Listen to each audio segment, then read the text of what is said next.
So today at BPB Publications, Asia's largest publisher of information technology books from the last 63 years, are pleased to present a webinar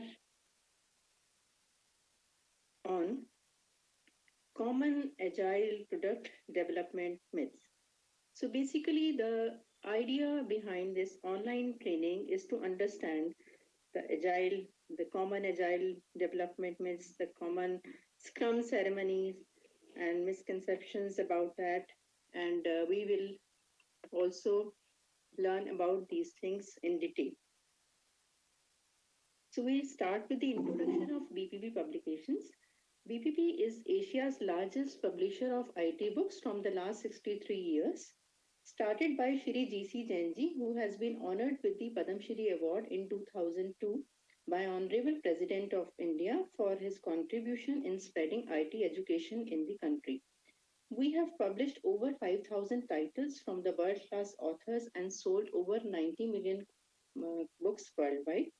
BPP is publishing quality content on all the latest trending and emerging technologies. So it's a great honor and pleasure to invite the speaker of the day, Mr. Sudipta Malaka. Sudipta is the Agile Coach Scrum Master, Senior Program Manager, Senior Project Manager, Account Manager with the on-site plus offshore. Sudipta is Service Delivery Head and SAP Global Practice Area Head. Sudipta has authored a book on SAP Agile, SAP Activate methodology in a nutshell, SAP tools, methodologies, and techniques with BPP Publications. So we welcome Sudipta. Please start the session, and we are very happy to have you here. So over to you, Sudipta. Thank you so much. Please start the session. Thank you so much, Ankita. And I'm really honored for giving me the opportunity to deliver this session. And a warm welcome to the audience as well, who has put their valuable time in attending this session. Just one moment, let me share my screen.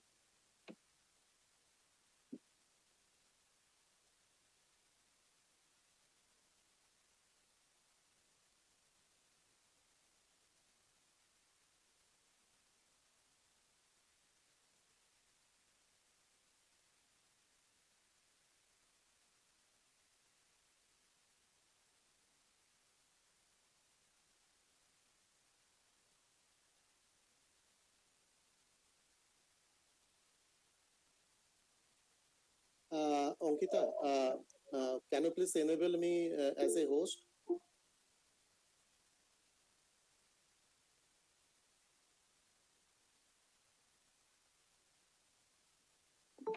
Just a so that I can share my screen.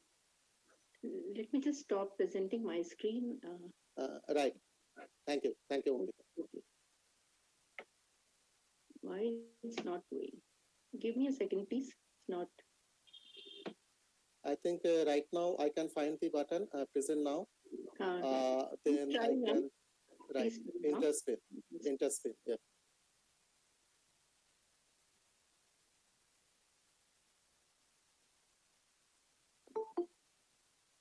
I believe right now, you all are able to view my screen, right? Yes, it is visible. Thank you so much. First of all, thank you so much to the BPP publication for giving me the opportunity and honor to deliver this session. And many thanks to all of the participants who is spending their precious time in attending this webinar. Although that is a weekend and you are all busy in your day-to-day personal work. Taking you to the agenda, first we can have a overview of the speaker that is already Ankita articulated you all.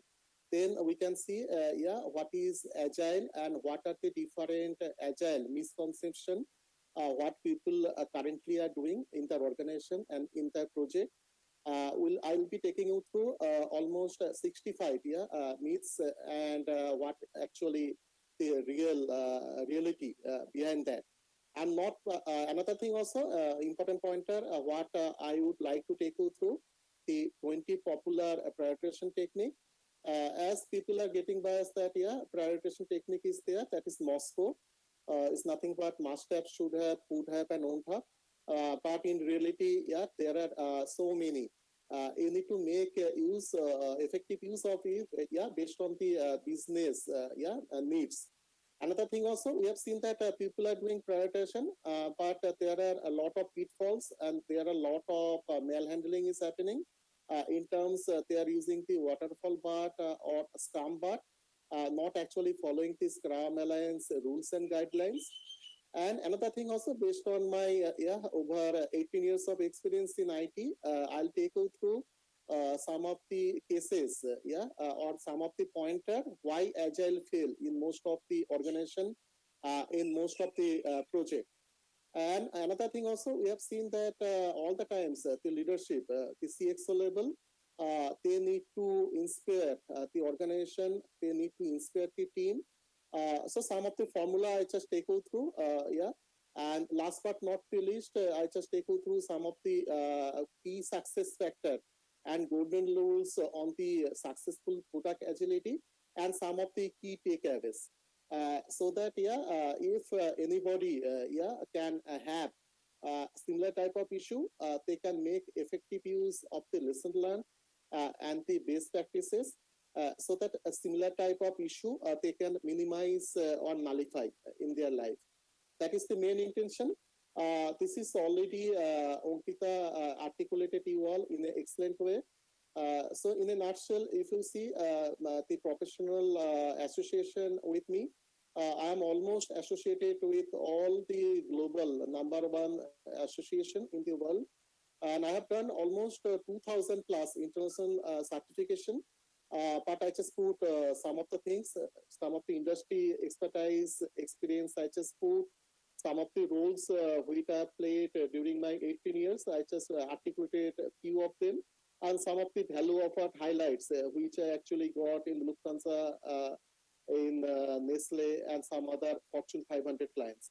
So straight away to the topic right now. So the thing is that agile right now, you all know that agile is killing the world. Agile is going to make a disruption in the 21st century's business model. But actually, how the agile came and actually what is agile? So people are getting biased that it's a methodology, it's a process, or it's a tool, or maybe it's a technique. But actually, what it is? See, initially we started agile as a value-driven approach for developing the business value in terms of delivering the incremental value-added software, shippable software, by the means of multiple iteration and in an iterative way. But the thing is that afterwards, we have seen that is more like a philosophy with a set of well-articulated values and principles, so that we can deliver the business value add. So in other words, we can say people are doing right now agile, but they just doing agile, not they are having the being agile mindset. So being agile mindset is the main key. Whenever we are doing any agile work in our organization or in any project. So then I just take you through some of the misinterpretation, what the people currently are doing. So first of all, as I said, what is agile? It's a methodology, it's a process, it's a project management tool. So agile is nothing but a product development and management methodology in order to deliver the business value-added software to the customer. Then the second question, people are getting biased that there are a lot of misconception around there in the world, and people, for the sake of doing agile, they are doing agile. They are saying that yes, US government are doing right now agile. Almost 95% of Fortune 500, all the clients currently they are using agile, whether it's a Kanban or it's a Scrum or it's a mixture of Scrum and extreme programming. Everybody is doing agile. But whenever we're doing some of the audit, we have seen there are a lot of pitfalls and there are a lot of malhandling is happening around the corner. So I just trying to put 65 misconception and what is the ground reality, what you need to do. So first, I'm trying to put some of the five top most important parameters. So people are thinking that agile we can use just for software development, but we cannot use for any other development. But actually, what it is? Second question come in terms of the stakeholder. They can introduce change whenever they need in an agile project. But in reality, is it like that? Some of the person thinks that in agile we are talking about the self-organized team, cross-functional team, self-empowered team. So everybody need to be a generalist, in agile team. But we have seen the staffing problem in company that majority of the people need to be graduate hire, 5% will be the senior people. So how as an account manager or account executive, you are going to meet it? So is it really needed that everybody needs to be generalist in an agile team? Fourth misconception is that we cannot plan in agile. See, customer requirement is always changing. The atmosphere, environment is very complex. So we cannot plan. But I just take you through what is the ground reality. And another thing also, people are saying that, there is no architectural plan when the people are creating product in agile. But in reality, what it is. So first of all, I'm just trying to put some of the bullet points here so that it will be easier for everybody to understand what actually the myth and in ground reality, what actually it could be, right? So for example, first point, what I talk about, agile is used only for the software development. But if you see in currently, we can use it not only for the software, we can use for both the hardware and software and across all the industry, across all the technology. So some of the other things also here. So people are thinking, okay, agile, that is only helpful for my professional life. But the interesting thing is that, you can make effective use of the agile in your personal life as well. Say, for example, you are having the parent-teachers meeting, your kid or your sons, your daughter having the exam down the line, or you are planning for the couple wedding or your wedding. Lawyer, they are trying to manage their hectic workload in their day-to-day business. Marketing team, they are biased. There are a lot of lead generation need to be done. What will be the priority? Human resources, they are getting biased whenever the recruitment is going on. There are a lot of people what they shortlisted, but they are getting biased in terms of agile, how they will be setting priority, how they will be using the value-added practices. And another thing also, say for example, senior leadership, they are getting biased out of the lot of ideation or value-added activity, what they will be taking it on. Here the moral is not to say that the agile is applicable to the professional life. You can use it anywhere. So the thing is that you need to first understand what is the agile principle and values, and you need to be the being agile mindset so that you can abide by the golden rules and the protocol, and you can use it in your personal life as well as the professional life. Second myth is that they are thinking that a stakeholder can introduce change whenever they need. But in reality, the ground reality is that it's not true always. Whenever a change is getting introduced, you need to understand what will be the cost of changing that change. It is really business value added. And every company, we are having the change control board and a change advisory board. So whether that is approved by them, if that is approved, based on some legal change or some of the business value added change, some of the government regulation, yes, we can obviously have it in terms of the short iteration, in terms of the small product backlog item.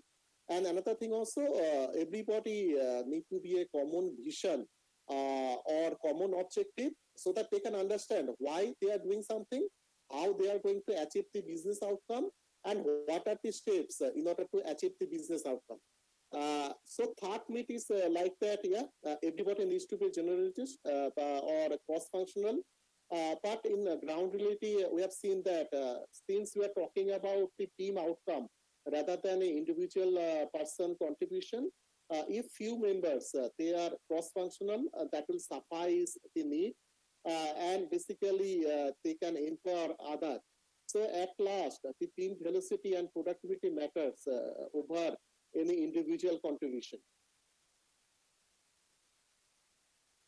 So the fourth myth people are getting biased that we cannot do plan in agile. It's a very complex atmosphere, and the customer demand is always changing. But if we see that no, that is actually not. We can do planning in an iterative and incremental way based on the customer and business priority. And obviously, that will emerge throughout the project life cycle. Here, what is the difference from the waterfall, that is traditional method, and the agile? In waterfall, the scope is frozen, and we can use it in a simple atmosphere. So we can do the upfront planning. But in terms of the agile, the scope is not frozen. Customer having the varying demand in the complex project environment, so that you need to inspect, adapt, take the customer feedback, then you need to improve your service and your activity, and then you need to sustain it. So that is the key guidelines or the golden rule everybody need to abide by as applicable in their day-to-day life.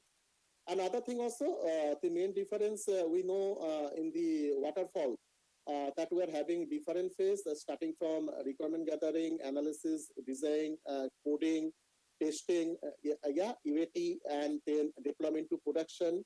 Each phase need to be completed, in order to start another phase.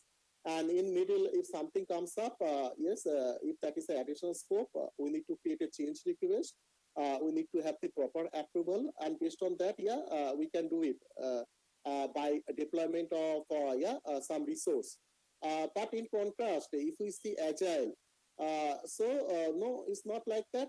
See, every iteration, we are developing the value-added shippable software in a small chunk, and every iteration contains delta analysis, design, coding, and testing. That is obviously in align or in sync with the business priority. So that is the main difference. Means we can cope up with the shift to market. We can have the more return on investment from the stakeholder point of view. We can have the less risk factor. We can introduce the business from the day one, so that everybody can understand what the functionality is and how we are going to deliver the business value-added product with zero defect, apart from the process compliance. So here I'm just trying to put, people are getting biased that they are only doing the release planning, iteration planning, daily stand-up. But if we see internally, no, it's not. There are total 5 levels of planning possible in any agile project. So first, we need to do the product vision planning. The frequency is generally yearly. Then you need to understand the product roadmap planning. The frequency is generally quarterly, so that people can understand in which quarter, what are the changes we are planning to move. Then you need to, then you need to do the release planning, so that generally it is done the monthly basis or based on the trigger, based on the business side, so that people can understand in each release what are the product business is going to get, and they are going to test in the production, and the iteration planning and the daily stand-up. But each of the cases, again, some of the misconceptions are there, and people are putting some of the biases, or there are some of the silos. Who is main action owner, and what will be the output of that, and what will be the cardinality or the relationship between vision, roadmap, release, and others, right?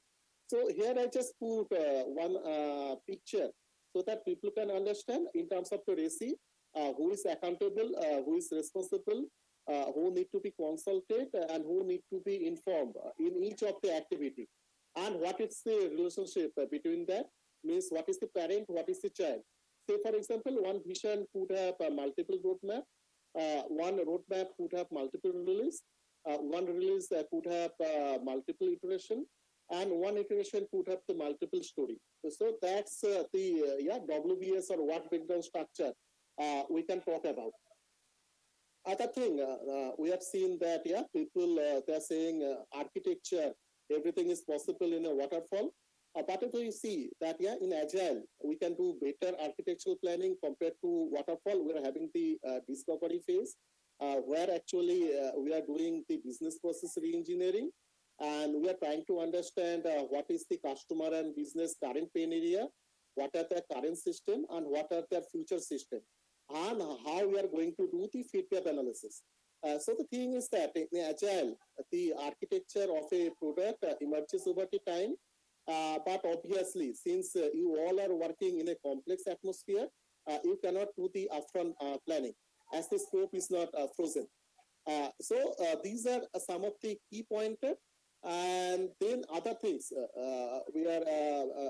this is we are facing in most of the project, that yes, a sprint planning is just for the internal team, but it's not true always. We have seen that majority of the time people are working on the external client, and there actually the business and customer along with the product owner is going to say the development team what product the development team need to deliver for the current sprint, and the team in returns they will decide how they are going to complete the work, what is their previous velocity and productivity, if the scope is frozen, if there is any missing information or some of the clarification is needed or not, whether they are having the bandwidth, and they are doing the capacity versus capability mapping. Otherwise, we can say we are mapping here the customer demand versus the supply, our resource deployment, supply, and we are mapping it effectively so that we can have some slack time in between also in the iteration, so that people we can engage the people in some of the continual improvement activity apart from the sprint work or the shippable product delivery work. The Meet 7 is like that, daily stand up, people are doing everybody daily stand up, but actually they are doing some of the status call, they are doing some of the problem solving event. Nobody they are maintaining the time frame of 50 minutes. They are saying no, I'm having 100 odd issue, some of the risks, there are so many new requirement came, so they are actually extending it to the more than 15 minutes. But actually, if you see, that is not a status tracking event, or that is not a problem solving event. That is actually the problem identification event, and we are checking, where we are in terms of meeting the sprint goal. Where is the team bottleneck, right? If team are progressing correctly towards achieving the sprint goal or not.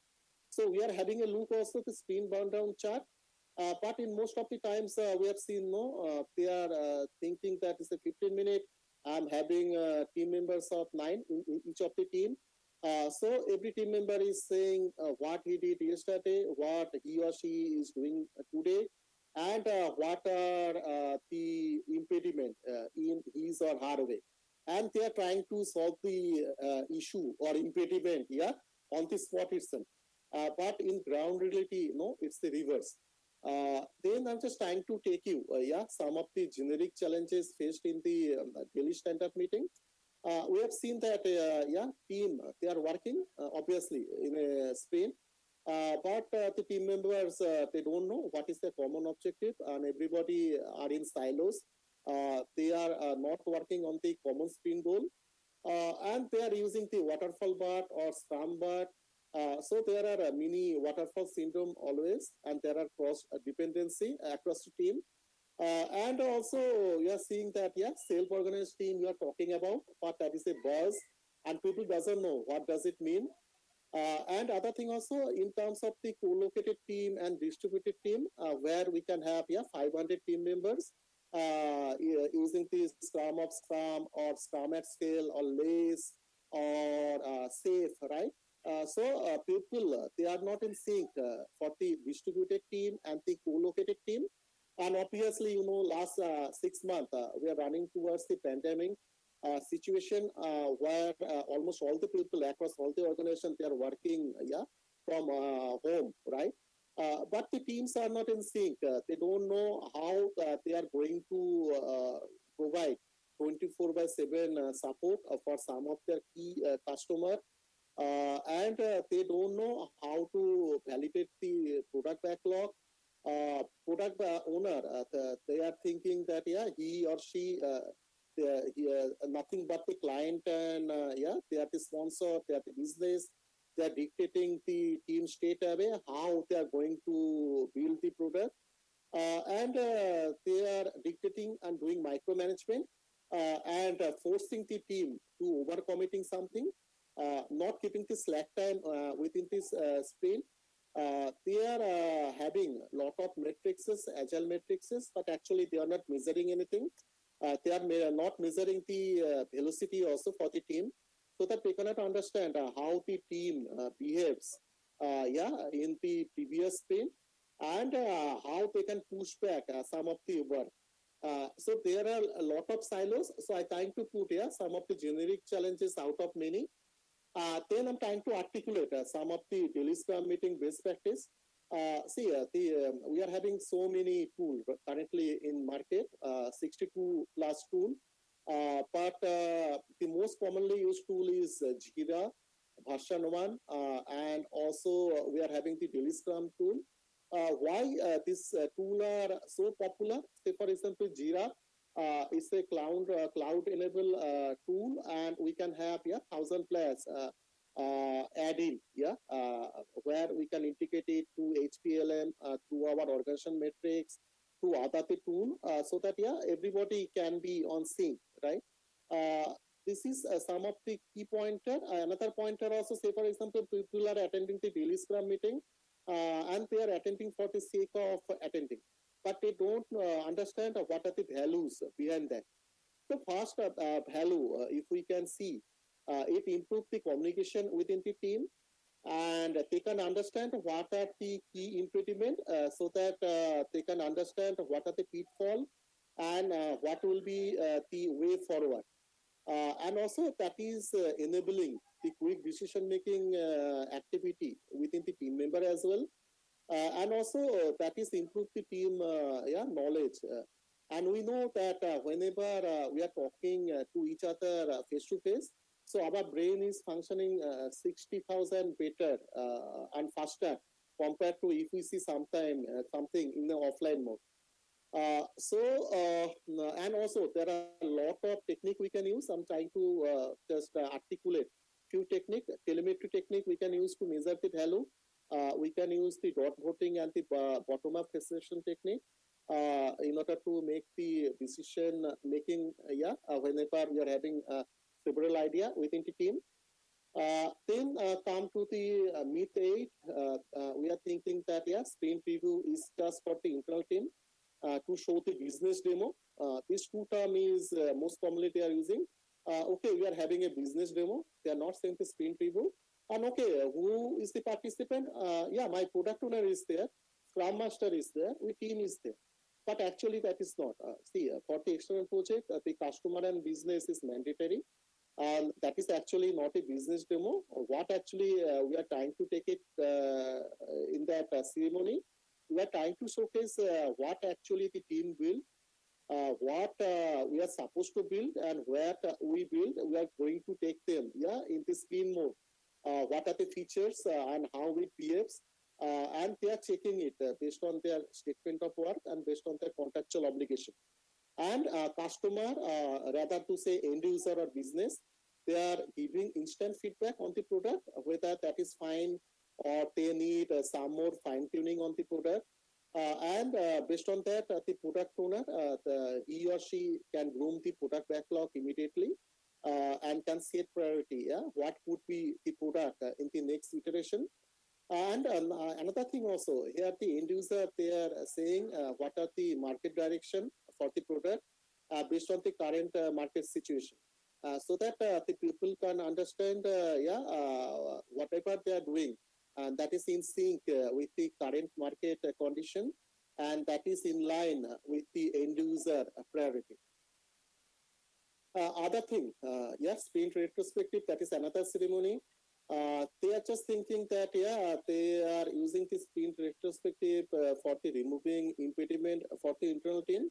So here also, whenever we ask some of the team members or some of the coach, they are saying, yes, the team members are there. As a Scrum Master, I am there so that I can ensure that we can meet the KPI. But very few times, and they are bringing their manager also, senior manager, account executive. So again, they started dictating the thing. They are not giving any space for the team to understand what went well so that they can continue that, what went wrong, or what could be done better. So they are not thinking. They're just dictating like a previous traditional waterfall model. But in practice, the best practice is, yes, we can invite the product owner here also. We can invite our multiple vendor. We can invite our delivery partner, external team also, so that jointly we can take decision, what could be done better, what are the improvement area, so that immediately based on everybody's buy-in, we can start doing that, starting from the next iteration or sprint itself. Other thing, this is another common thing that, product backlog grooming they are doing for the sake of doing, just meeting the KPI, but no business value is defined in that, and there is no acceptance criteria from the customer and business end. So here I'm trying to put some of the fact, from my set, MyCon. If you see the product backlog, you can see that is actually will be a deep structure. It's nothing but detail appropriately estimated, emergent, and prioritized, so that the high value-added work or high value-added user story or item we can put on top, and likely the lower value-added and where there are a lot of things are pending, a lot of clarification, the scope is not frozen, or that is of least importance, we can put at the bottom. Another thing also, we have seen that, the people doesn't know who is accountable for the product backlog grooming. So the thing is that, yes, product owner, he or she is accountable for grooming the product backlog, but he need to be in sync always with the customer and business. It's not like for the sake of updating he or she is doing. He is doing once in a while, say for example, once in a week, once in a month. Rather, he or she need to daily touch base with the customer and business, and based on the customer and business priority, he or she need to update the product backlog consistently and in sync. Here, I'm trying to put some of the other things here, new things. People, they are thinking small in agile, but in reality, you need to think big. The people need to have the end-to-end view, what necessary in order to build the right product for the right audience. Obviously, in terms of the key stakeholder, comprising of the business, customer, and your organization as well. So here, some of the countermeasure could be customer journey mapping, value stream mapping, end-to-end value stream teams for better ownership, control, speed in solution design and delivery. On the other hand, we are seeing some of the myth are, they are building big. So still, they are doing and developing product in a big bang way, but rather in reality, we need to build small, right? As we know, for a big bang, if we do the changes for the full organization, if anything went wrong or if anything have some adverse impact, we are having a huge impact on the budget, timeline, effort, and it's a huge risk factor. So that's why in Agile, we are doing it in a iterative and incremental way based on the customer priority. So we are building small. You are building small, the product backlog, the sprint backlog. And not only that, we are trying to integrate also the automation, DevOps, continuous integration, continuous deployment capacity, so that we can understand that, we are having, the cost of delay. There is no cost of delay when we are making the prioritization, and we can enable our process faster, better, cheaper, and less maintenance going forward. Some of the myth here, people are doing the iteration without the intent, but in reality, you need to iterate with the intent. The team member need to have a shared common sprint goal. They need to have a strong feedback loop, closely interlinked with the real audiences, real business result. So here I'm trying to articulate some of the countermeasure. So they need to have the share, common sprint goal objective, and they need to understand what are the key outcome they are going to use, and it need to be in sync with the organizational and the business priority. And we need to set some of the design pursuits, for the multiple solution path. Actually, we have seen that people are busy in the multitasking, but we have seen that multitasking reduces the productivity to a large extent. So people need to concentrate on start finishing rather than the start doing the work, so that our ultimate objective is to produce a good quality deliverable to our customer apart from the process compliance. And also continual learning, and that is we need to do throughout our life. There is no end of learning.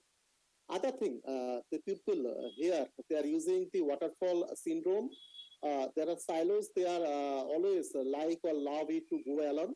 But we need to understand that, whenever we are delivering any project or program or portfolio, it's the overall outcome of the team. So we need to respect the team. We need to appreciate the team. We need to protect the team from outside danger. We need to understand that, they are nothing but our family, right? We cannot shout on the team. First thing in the agile, we need to talk in a polite manner. We need to groom them. We need to coach them. And we need to think that, cohesiveness as a team that is having a business outcome. Other thing, we have seen that, we are wander in the weights, but the thing is that we need to wander high and low.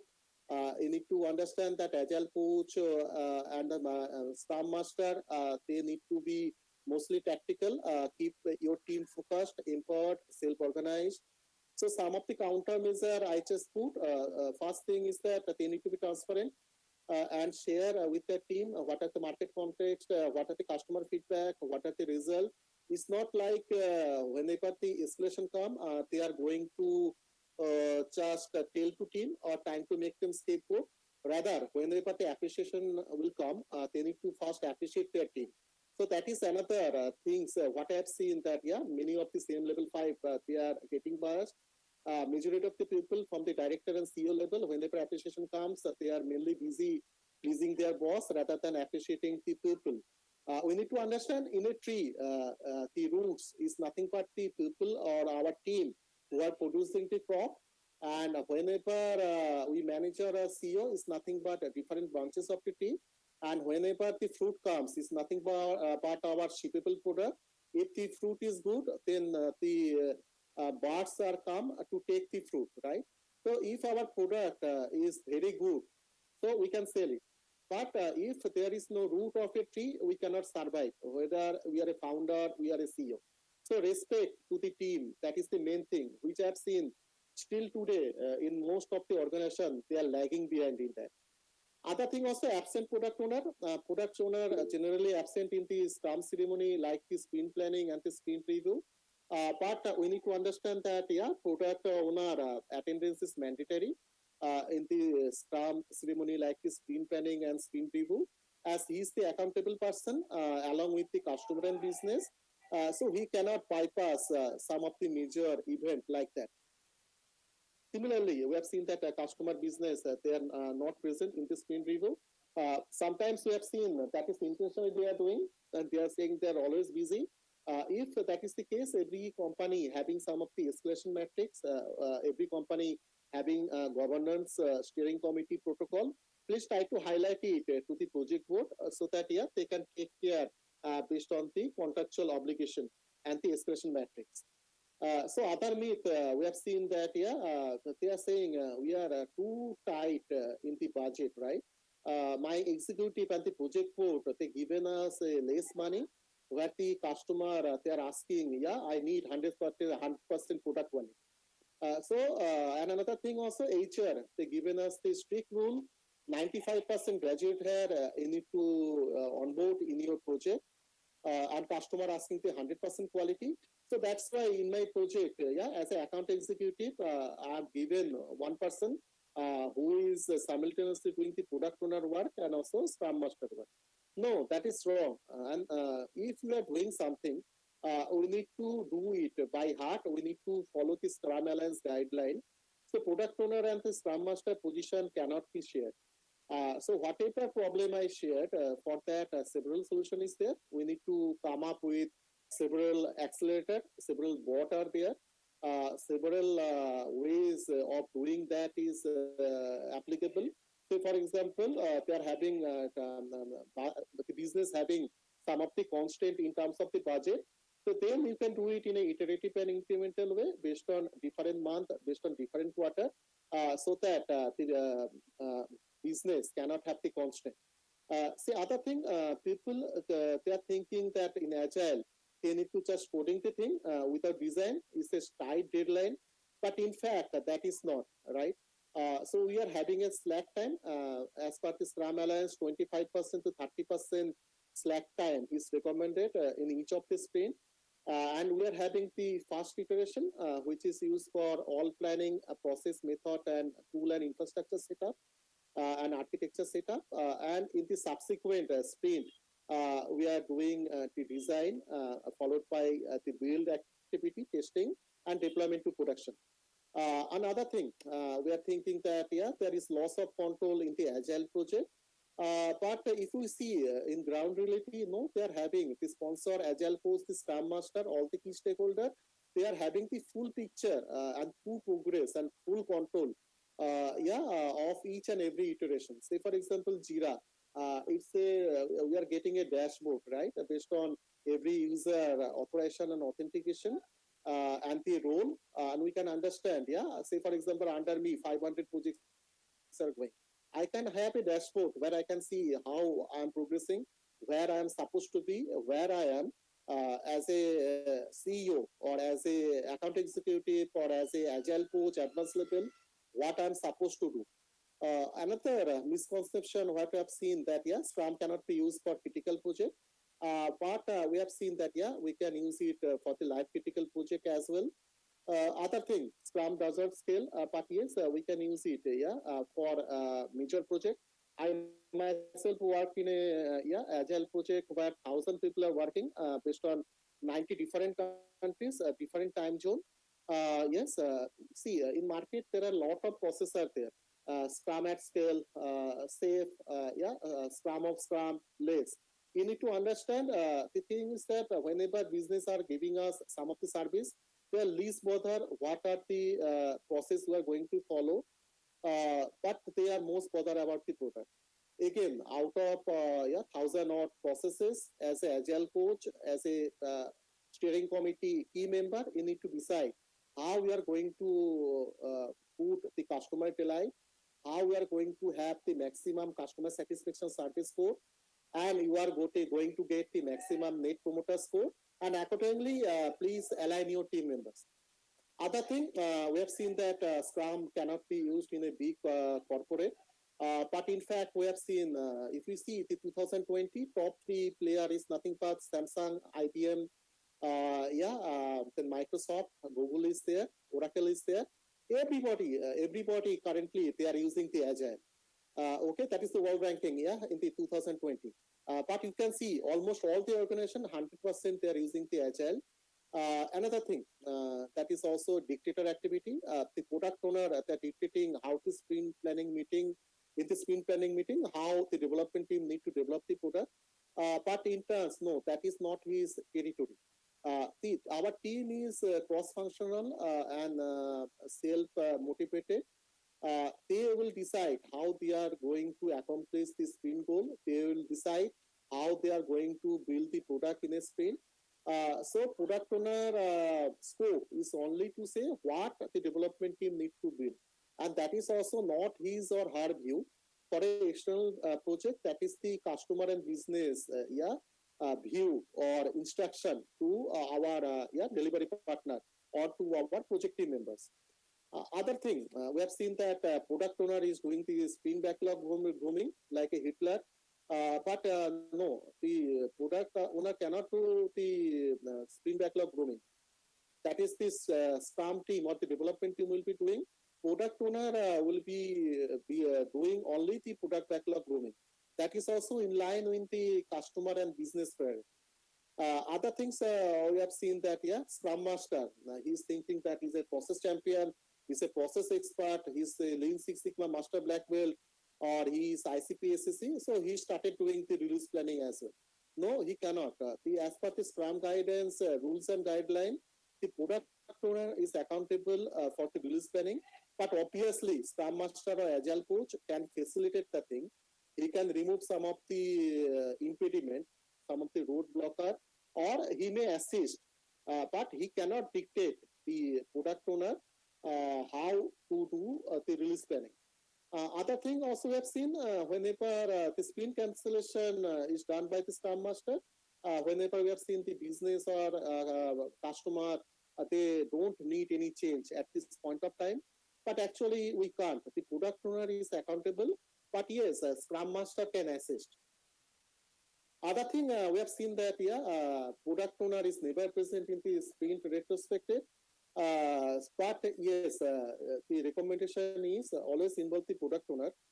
Since he is having 360-degree view of the product, he knows all the ins and outs of the product, how it behaves. So he can give some of the idea, right? What could be done better in the next iteration. So there is nothing wrong to bring the product owner. And obviously, we are using the dot voting technique to understand what is the best feasible cost-effective solution, and accordingly we can take the corrective action or preventive action of the risk mitigation approaches. Other thing we have seen that we are working in Scrum, but still we are biased with the team lead, project manager. But yes, there is no team lead and project manager role in the Scrum. Other thing we have seen that team lead and project manager, they are assigning the work to the development team. Every day they comes up, they are shouting, what you are doing each and everywhere, I need the status. But in the Agile, almost 100% organization, top Fortune 500, they are following the Agile. No, we cannot do the micromanagement. We need to have some of the confidence level on our team. They are empowered and they will decide who will do what. They actually working on the pull rather than push, and that is applicable from the Kanban University USA, that is applicable from the Scrum Alliance USA, or every big organization, they are following this instruction.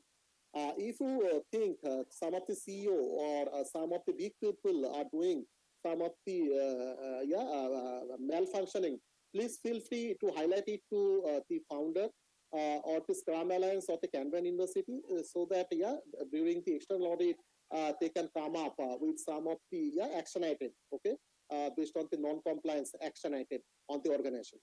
Other thing we have seen that product owner they are doing the product backlog grooming without proper daily interaction with the customer and business.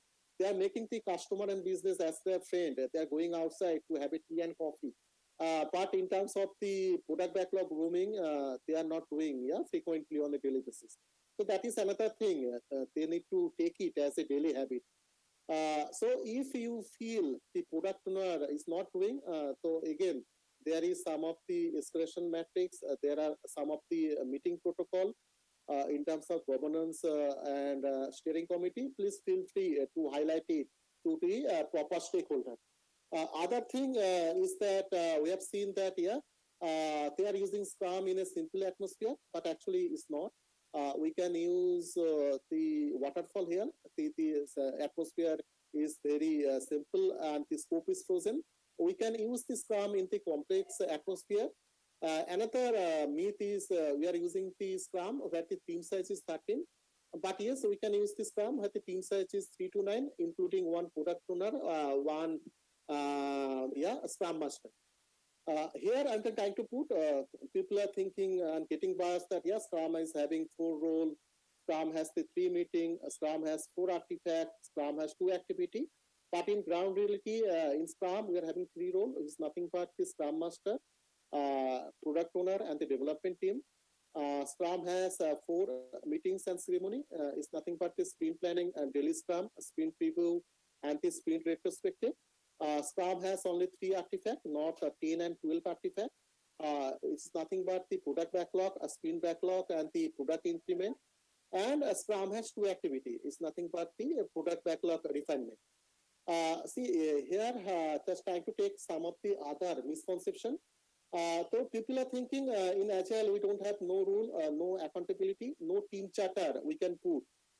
But actually that is false. Yes, we can have the project charter, a team charter.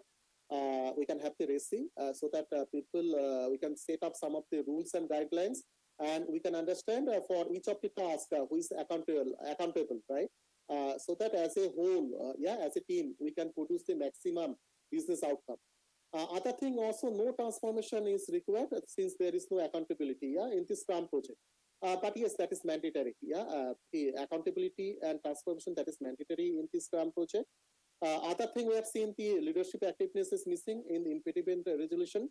They are mainly busy whenever some of the steering committee meeting is happening with the founder or the CMD, rather than coming to the ground reality and helping the team in terms of, say for example, giving access to some of the best practices, or say for example, one will be the SAP Learning Hub, other will be there are a lot of portal are there, and lot of learning curve are there based on the external certification. They are not putting any money. They only bother when the meeting will come with the CMD and the founder, and how I'm going to please him in order to get the promotion. So that is fully wrong. We need to come out of the silos. Another thing we are getting that forecasting is not possible in Agile project, but yes, we can do the forecasting. We are having several metrics. If we talk about ISO, we are having the percent throughput predictability. We are having the velocity, and we can do lot of other niche and critical forecasting technique in order to produce the much better product quality and the process compliance. Other thing, we have seen that learning platform is missing for the partner and the coach. But yes, that is another thing. The organization top-down approach, right? They need to facilitate so that they can create some of the fields, some of the path, so that they can give opportunity to all the partner and coach to a learning platform, right? So that they can grow. Other thing, we have seen that the system thinking and problem solving skill are missing in the Scrum Master.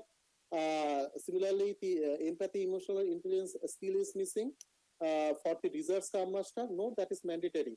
So if you are performing a process champion role, you need to understand what are the soft skill and what are the hard skill you need to have, and accordingly you need to inculcate or you need to practice that. You need to make it in your everyday habit. Other thing, we have seen that the Scrum Master doesn't have the mentor, coach, facilitator, negotiation and collaboration skill. He doesn't have the decision making skill. He doesn't have the team empowerment skill. He doesn't have the innovation skill or creativity skill. Most of the times, he doesn't have the conflict resolution team. Whenever the conflict is happening within the team, he doesn't promote the Kaizen way. Continual improvement activity. He never put some of the thought process. He never inspired.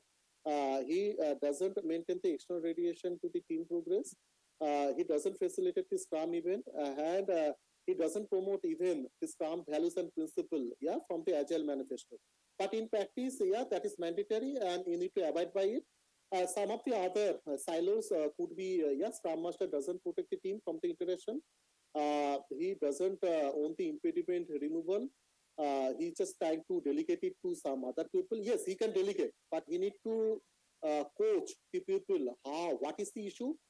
Why the issue came, and how he or she is going to minimize the impediment or nullify the issue, right?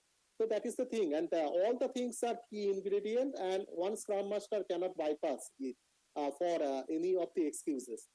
Other thing also, the Scrum Master, he doesn't ensure the work and impediment are made visible to the key stakeholder.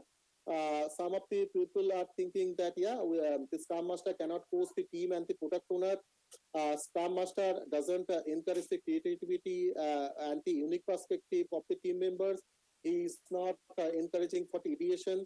He is not transparent in communication. He never challenges the traditional way of working. In reality, yes, that is mandatory for the Scrum Master. And that is, internally interlinked with his and her annual appraisal as well. Other thing, we have seen that Agile can never be used in the personal life. But in ground reality, we have seen that yes, we can use Agile in the personal life. Whenever we started the session, we have seen that. Other important thing that we have seen that Agile team is not using any prioritization technique. But yes, that is false. It is mandatory. And that is another thing in the 21st century. I'm just trying to put it to one slide, a 20 popular prioritization technique. So people currently they are getting worse, that is only Moscow, but in fact they are 20. I'm trying to put based on the top 5, based on the Forbes 2020 feedback, it's nothing but we can use the priority metrics, we can use the Kano model, we can use the Moscow, and there are a lot others are there. I put the reference also, so that based on your business and customer need, please feel free to use out of the top 20 prioritization technique. And here, some of the things we have seen in the prioritization that people are having hidden agenda, people are having the human bias. So all the times, the people who is shouting loudest, that voice only wins. People having the egos, especially the CEO, have seen a lot of egos in them. So in that case, no need to implement the Agile and let it read from the founder, from the organization perspective, from the Forbes report, right? Whenever the dream company is coming, all the category we are just achieving, capturing it. So people having too many so many CEO, but everybody is shouting on team and everybody is pleasing the CMD or the founder. That is taken wrong. There are a lot of office politics are there. There is no ground, no award system, right? No learning opportunity, no nothing. They are putting money. All they are putting money, in some other area where the people doesn't know or the team doesn't know where they are investing money. So some of the key takeaways here, why Agile fail? Project without significant urgency, complexity, and uniqueness. If that is there, we cannot use the Agile. If the team are not self-organizing, means they not believe in the inspection and adopting, we cannot use the Agile.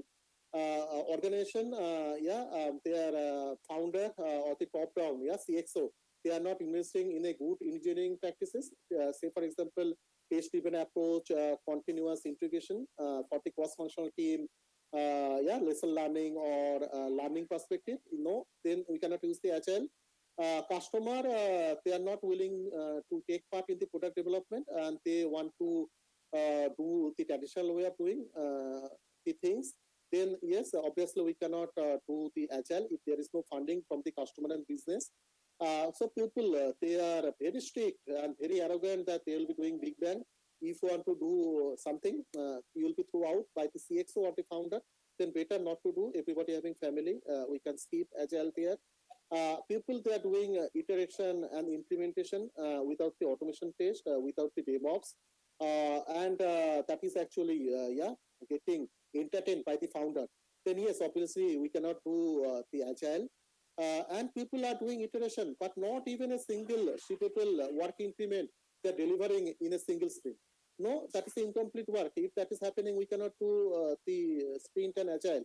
So as part of this Scrum Alliance Golden Rule, at least minimum one shippable product feature you need to deliver, which need to be tested successfully by the customer and can be get deployed to the production if they need it. So people are doing the mini waterfall syndrome, and that is the founder and the CXO, they are entertaining. So better not to do Agile. You need to put the pros and cons. You need to come up with the proposal and the business case. But if you see that, your job is in safe, better not to do. And some of the things, formula I just put, whenever you are doing something, you need to understand what you love, what is the world needs, what you can be, what you are good at, right? And based on that, you need to put a mix and match of your passion, love, mission, vocation, and the profession. Then I'm trying to put some of the formula for the successful product agility. So you need to understand first whatever you are doing, that is based on the business and customer priority.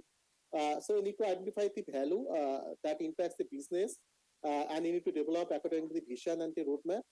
You need to deliver frequently and faster by vertically slicing the business need. You need to ask the right question at the right time.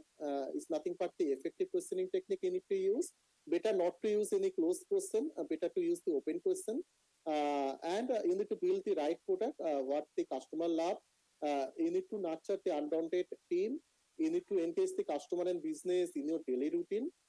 You need to build anything that result in the customer delight. That's why customer satisfaction survey score we are capturing in each and every sprint whenever we are submitting the organization metrics, agile metrics.